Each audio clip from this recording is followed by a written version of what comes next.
Okay, we're rolling. Hey, welcome back to the How to Podcast series. It's Dave with you. I hope you're doing better than I am. Oh my gosh. Well, yeah. So if you look at the title of the episode, it's kind of right there. It's buried in the lead. When it rains, it pours, and it floods. How to protect your podcast recording space when things go wrong or unplanned. Yeah. So, a little news for you. I'm recording this on the 30th of July, almost the end of the month. Whew, can't wait for August. And on a couple days ago, Monday night, around 3 o'clock in the morning, I had come off my week of nights, and I was transitioning my body from nights to days because I had a 3-day weekend I gave myself with an extra day off of work. So I had all kinds of great podcasting plans. Oh, the things that I had planned, which went down the drain. Well, eventually went down the drain. I got up at like 3 o'clock in the morning, and I was going to have a little snack. So I'm having a snack, and my wife comes out, and she says, I think there's something going on. And so we go look. We have a main floor of our house, and then we have a basement, so a lower level below ground thing, because I have listeners around the world, and I know your houses may be different where you're listening. And anyway, so we look down the stairs to the basement, the lower level of our house, and there's about, 12 inches of water. Basically, if you're wearing socks, to the height of your socks, just below your knee. And that's never a good thing when you have furniture, your furnace, air conditioner, hot water tank, washing machine, dryer, all of your musical equipment, all of your Coca-Cola collection, which you've had probably for 40 years, all of your podcast setup, your backdrop, all of your wires, your cables, your mics, your stands, everything. And it wasn't as bad as you'd think when it first starts, because it's just water coming in from every possible window, doorway. We had our own little mini version of Niagara Falls running down the steps towards the basement. All not fun. And then the sewer, the city sewer line, which is the water would leave our house to go to the street and mix with everyone else's fine wastables and leave. That's the goal.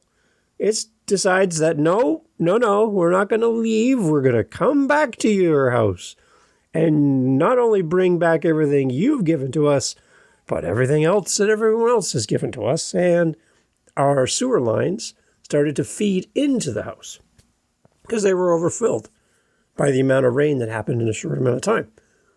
So not only do we have water, we now have poop water. As my granddaughter would say, poop water. Yeah, we got poop water everywhere. It was, to be graphic, it was a very dark color of water. And oh my gosh, the smell. So we are wading through poop water, trying to save whatever we can, trying to keep the water from getting to the height of all the electrical outlets on the wall and everything that's plugged into the wall. And then, so this whole time I'm like, this can't be happening. So we bailed buckets of water, carried them out of the house. We tried to do things with like a vacuum sucking water out of the house. We tried all kinds of things. And it just felt like we were just making really bad investments of our time, because everything we did, you turn around and things just got worse and worse and worse. And it was not fun. To the point where it finally subsided, the rain started to slow down. It was morning sunlight by that point. And we had been carrying buckets and dumping buckets for 7-8 hours straight till we got our first little break, and then we went right back at it again. And finally, I was able to once the sewer lines cleared, I was able to start dumping water down the sinks and down the pipes and leaving the house. And it was exhausting. And then reality starts to sink in and you realize, oh no, what have we lost? Any cabinet that was lower than your knee was the danger zone. So think about what's under your television in that cabinet. Well, your PlayStation and your games from your kids. Your wedding albums. All the photos of your kids. Every year we had like an updated thing for my oldest. And this is what he did in first grade and second grade and third grade. And there's all his kids and his pictures and his homework. That stuff. Photos upon photos, videos, books. On and on and on. And you just start to go, you always think, hey, I'm gonna go through and just purge and I'm gonna clean out my stuff and I'm gonna take an afternoon and go through all these boxes of photos, and negatives and stuff that I can make photos from and videos and all this stuff. I'll get to it. And the universe has a way of making you get to it. So that was my wife took time off work as well. She's exhausted, poor Jen. And we just went through and basically it was nice sunny days after that. It's beautiful outside. So we set up our whole backyard, towels, blankets, carpet pieces, and then tables and tables and tables of photo albums and clothing and bedding and on and on and on. Because everything was touched by poo water. That's fun to say. So we had to make some hard choices because some of this stuff was not salvageable. Water alone, maybe, but poo water, that's a totally different story. So, yeah. And I was thinking, now that everything's settled and we have people coming to give us insurance quotes, and then we have all this other, like, people coming to then do remediation and get all this stuff back to somewhat humane settings, because it stinks. Bad. So we really want to get past this and move on. But I'm like, well, I have a few moments to chat with you, and I just want to give an update, but maybe learn a lesson from your good old friend Dave here about your own setup as a podcaster and what you can do to at least be somewhat prepared for the unprepared. And here's a few thoughts for you as you look at your own setup for your podcast, because this might save you some money, just so you know. Typically, we as podcasters are podcasting in a room that was not made for podcasting. We don't have a studio and a team of 20 and a person who brings us our coffee and a person who stirs the coffee and a person that brings the coffee to our lips. We don't have a team like that. No, it's just us. And the room we're sitting in when we record used to be something else. A bedroom, an office. For me, the lower level of my house. It used to be something different than what we're using it for now. So that means, for the most part, it's not set up in a studio setting. It's not set up in a dry spot in the house where water might not collect. It's not set up with the best acoustics. It's not set up with the best environment for your podcast, but we're taking something that was one thing and making it our studio. So in that alone, I want you to, next time you sit down at your podcast space, hopefully it's more than your kitchen table, but if you have a dedicated space, I want you to look around. Leave your computer off. Just look around your settings and go, okay, add 12 inches of water right now. Maybe knee-high amount of water to my space.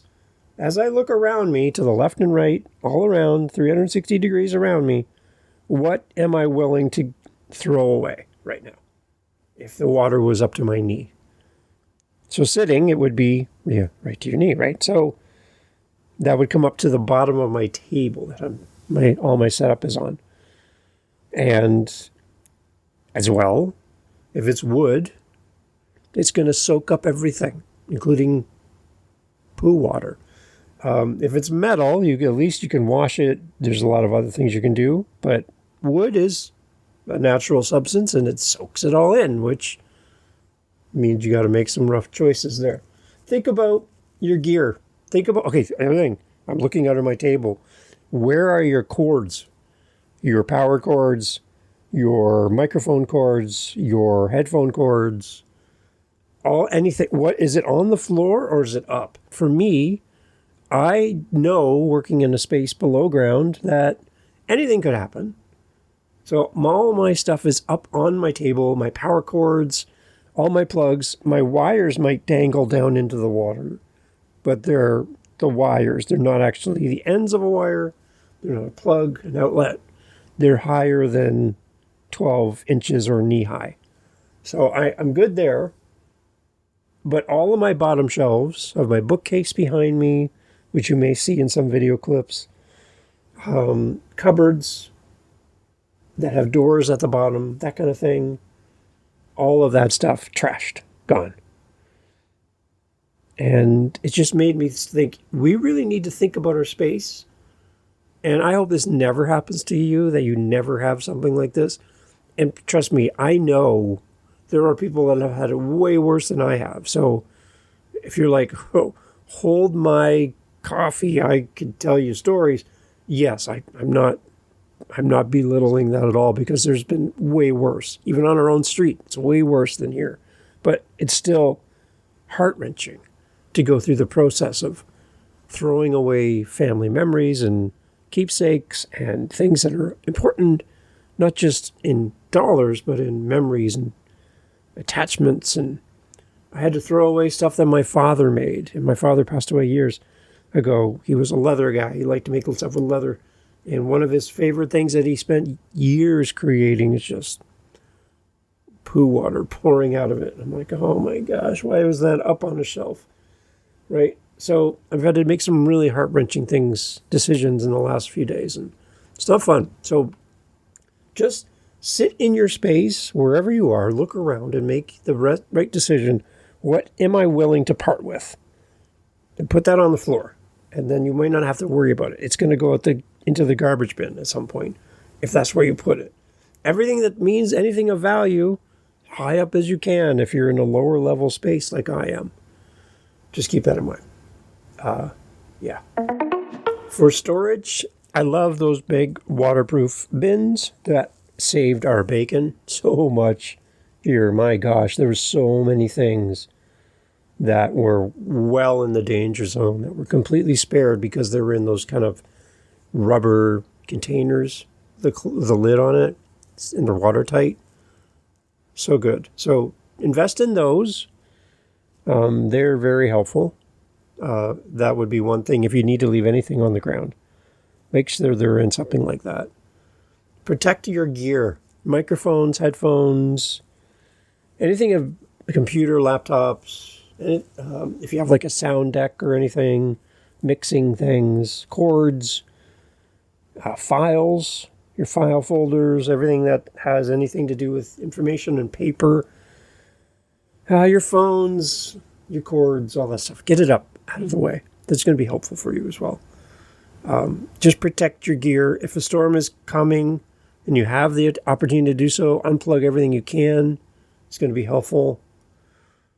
Cover exposed equipment with plastic or tarps or something if the water's coming from above.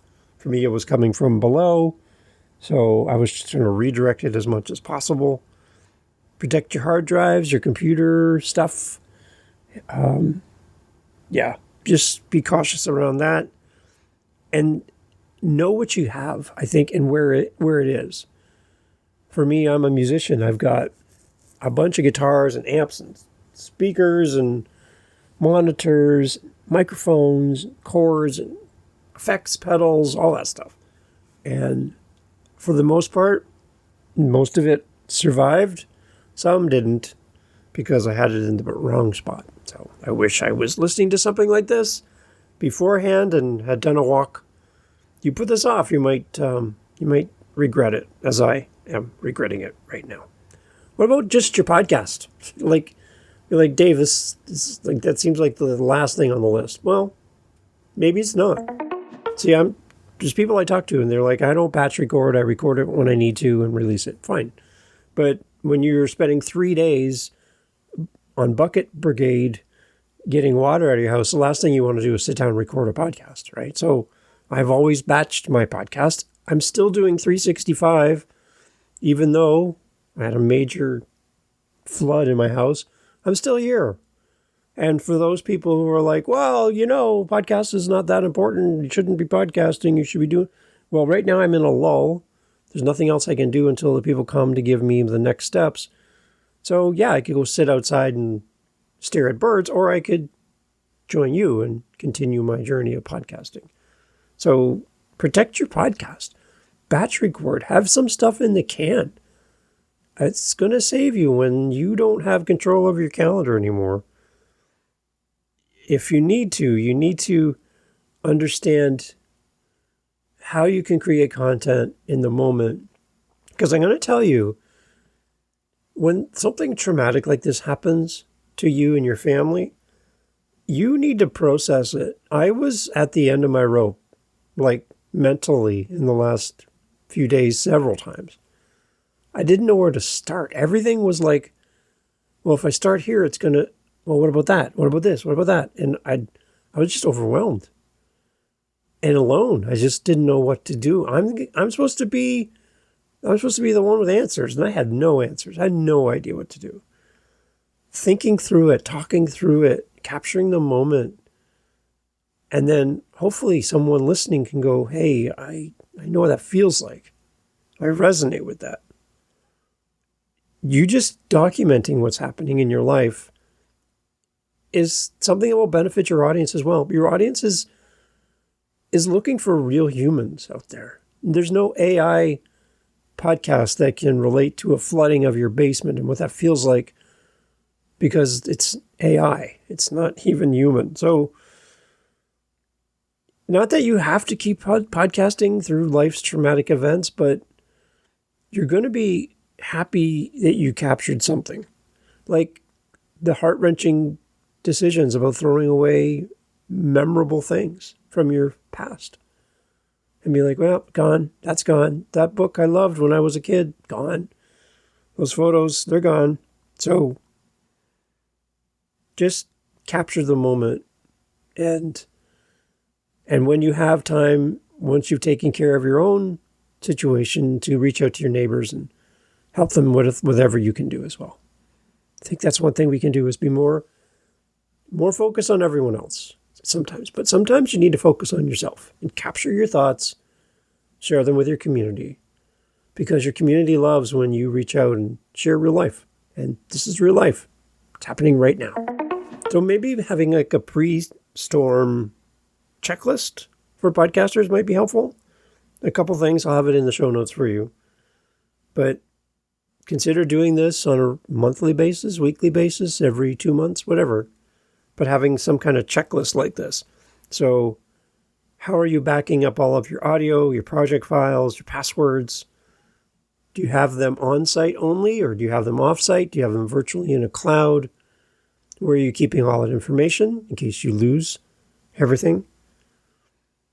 Unplug your gear and move it when you can above flood level if water's your problem.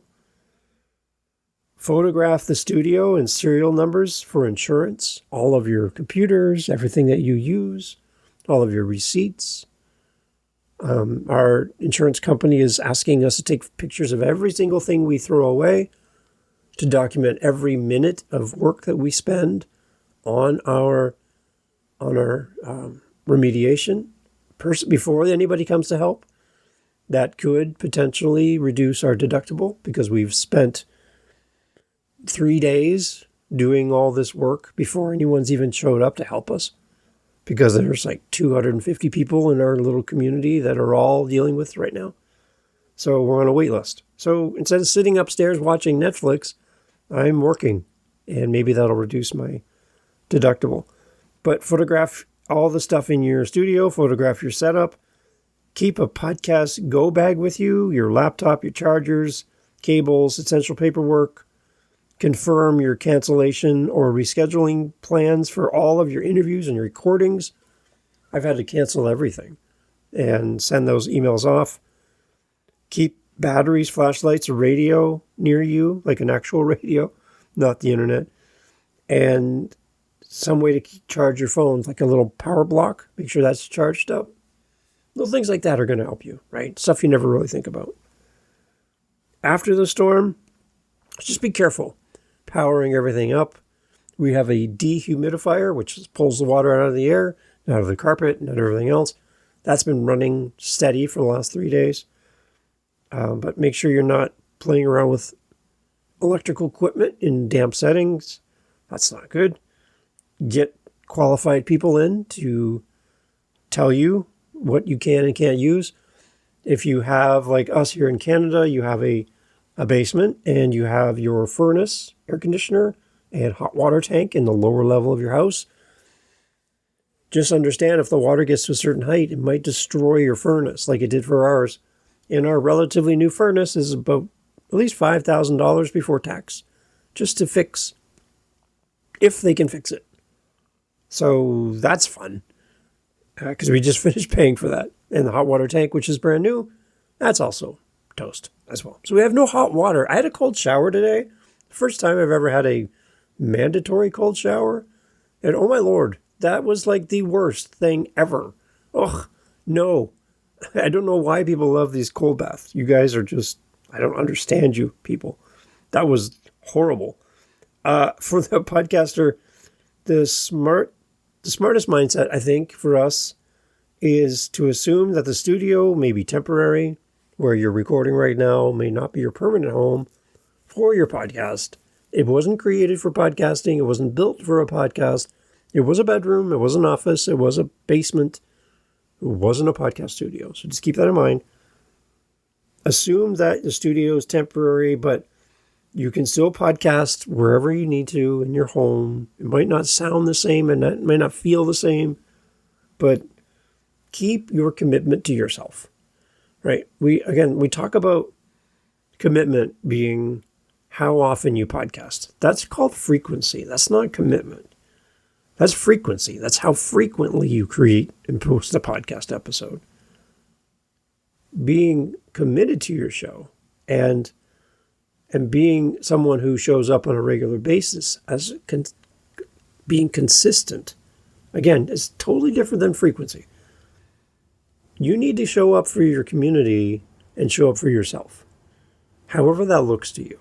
Once a month, once a year, it doesn't matter to me the time. It's the fact that this is still a priority for you. What I find, shockingly, is there are many podcasters that I've come across. The moment things get tough, they just bail on everything. bail, yeah. They just bail on their show. They just walk away. It's like, I'm overwhelmed. I'm done. And there's this, I did an episode recently about Mike Rowe talking about work ethic. There are going to be times when your podcast is not the priority. But at the same time, you made a commitment to yourself. And you're going to have to work through the tough days and show up as you intended to the best of your ability. Obviously, your priorities, your family, and everything else, right? Your safety. That aside, when things get tough, it's not time to walk away from the thing that you love. It may be time to walk closer to it. Maybe it's good for you just to get on, share your feelings in real time, connect with your audience, let them know, hey, if I'm not responsive like I normally am, here's why. And share a little piece of real life with people. Because I can tell you, there's somebody listening to this right now that's gone through something similar or something way worse, or something really mildly like this. But still, the emotions are real. And the one thing we can agree on is that when things happen to us when we're not prepared for it, it shakes you. It really rocks your world. And I want to say kind words in my appreciation to the people who have reached out to me who know about this. We have a small WhatsApp group right now for our meetup group where we've been connecting off our meetups as well throughout the week. That's been supportive. Thank you to all of you there, part of that.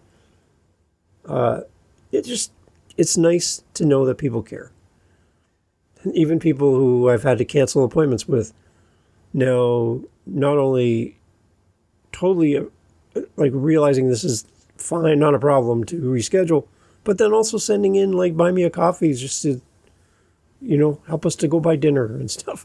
So thank you. I appreciate you all. That's so kind of you. Share your life with your family, and share your life with your podcast family. And you'll listen back and look back at these days, and there's good things ahead for all of us. It might seem like you're, surrounded by poo water, and it might stink what's happening to you right now. But I'm going to tell you, you're going to find some of the nicest people in your world who really do care about you. They're not just there to consume your content. They're there because they really appreciate what you do. And those are the people you should be close to. And those are the people that I feel compelled to show up for. Not out of obligation or duty, but out of my desire to be consistent. Not in frequency, but consistent in connection. I think that's the key to podcasting right there. So whatever you have facing you this week, I hope it's not like this. I hope it's not worse. I hope it's nothing like this. But have a plan for the things that you do and how you record, just in case. And again, just sit down at your desk the next time you're ready to record. Look around you, and then use your knee. For my case, it could be a lot worse than this, but use your knee as kind of the height and go, okay, everything that I'm standing around or near is gone. What am I willing to let float away in this setting? Maybe I should make some thoughtful changes to my setup, or buy some containers, or don't have a basement. Thanks for listening, everybody. We'll talk soon. Appreciate you. So here at the How to Podcast series, we love to hear from you. You might think that we get a lot of feedback. Man, we don't. We don't get a lot because people just feel like, why bother? Like, why? Does Dave really care what I have to say? And I do. I actually do really care what you have to say. I love your input. I love hearing from you. And we've started a survey for our listening audience, which includes you right here, right now. And I'd love, love, love for you to head over to howtopodcast.ca. And you'll see our survey right there on our website. And take a few minutes, come through, answer the thoughtful questions we're asking of you to make the show better. Not just for you, but for everyone. Your feedback is really going to help shape the show. And I selfishly just want to hear from you. So if you're thinking, Dave probably already knows what I think, I don't. I really don't. I'm not good at reading minds. My wife will confirm that completely. So I don't really know what you think of the show. I don't know if you like it, if you like how long the show is, how long the episodes are, that Dave's doing 365 episodes in a year. Oh my gosh. I would love to hear from you and get your thoughts on this very show right here. So head over to howtopodcast.ca, click on our survey link. It's also in the show notes for every episode, in the most recent episodes, and I'd love to hear from you. So as a listener of this here very show, your feedback can make this show so much better. So much better. And I'm not drowning in emails and voice messages and speak pipes and buy me a coffees right now. So I'm putting the ask out to you right now, as a listener of the show, and you're still here, that you take a moment, head over to our website, click the link in the show notes for any episode, and go to our survey and let us know your thoughts about this show, how it could be better, and what you love, and what you're like, Dave, can you stop doing this? That would be really helpful. Thanks for being here and being part of the How to Podcast family. See you over at howtopodcast.ca. Talk soon. Thanks for being here. Bye. You're still here. Okay, great. I appreciate you being here still. Thank you for sticking around to the end of the show. I had a question working with a podcaster last week before all my flooding stuff. And we were talking about the fact that when they hit record, everything just changes for them mentally in the moment. They feel like they're just focused on the red light of recording and the fact that we're actually doing something here. Oh my gosh, this is happening. And then they get nervous. They start tripping over their words. They lose track of what they're doing. They're like, how do you get past the fear of the record button? Like, why am I so afraid of this? Why am I different when the recording's happening? And the moment I stop recording, I'm back to my normal self. A little trick we do in recording, in music, in the studio, is we've always told our recording engineer, the guy or girl sitting behind the glass in the other room with the big soundboard, we tell them to record everything. Just hit record. We don't have the problems they had in the back in the day with a limited amount of space on tape, like physical tape to record. We don't really have that problem anymore. So we can just record everything. We tell them to hit record while we're tuning up, while we're practicing, while we're running through parts. When we run through the song for the first time and it is spectacular, and then every other attempt after that sucks bad, we're like, I wish we would have recorded that first take. Oh, that was really good. You never know when magic is going to happen. So we just got used to the fact that we were in a live room, and anything that we said, did, or played was recorded. And yeah, sometimes it was just a bunch of garbage. We just deleted it later. But the mics were always live. The amps were always live. Everything was being sent to the recording to channels in the booth and everything. So we just knew that it was being recorded. Maybe that could be your answer. When you sit down to start your podcast and you want to feel natural in the moment, it's going to come with practice. First of all, so don't get too hard on yourself. But second, just hit record before you start thinking about talking. And just have the podcast recording software going in the background. I'm using Audacity. It's completely free. No visual required. It's not a video platform. It's an audio platform. Another bonus to audio. Just hit record. If you're on Zoom recording or Riverside or whatever you choose to use, just start recording. If you're a solo podcaster, just hit record. You'll have a whole bunch of nothing at the beginning of you moving papers around, fixing everything, getting set up. I wouldn't do this when you're live because that'll be really entertaining. But get yourself all together and then just start going through your script or whatever you're using, your main points, and start recording. Like, it's already happening. It's already happening. You don't have to push any buttons, which makes you nervous. You'll just forget that you've already pressed record. Just make sure you have pressed record. Because if you haven't pressed record at all, you're going to really not be happy. Hit record right when you start, and then a few minutes in, when you feel comfortable, you've had a drink of your water, your coffee, and then start. Maybe that'll help you. The other thing is to practice and get feedback, and maybe even have somebody there with you when you're recording. And they're not even on camera. They're off camera. Their camera's shut off altogether, but you know they're there. And just having someone else in the room with you might be all you need. And if that's all you need is just somebody to sit with you while you record, happy to do that for you. Reach out to me at howtopodcast.ca. We can talk about how we can make that work. But if that's all you need is just a podcast buddy in the background, happy to do that. I'd love to be there as part of your audience, off camera, and just sit there with you as you record. You should never podcast alone. Never. So please, reach out anytime. Thanks for being here. If you get scared by that red light, there's ways to fix it. Reach out to me and we can have a chat. Take care.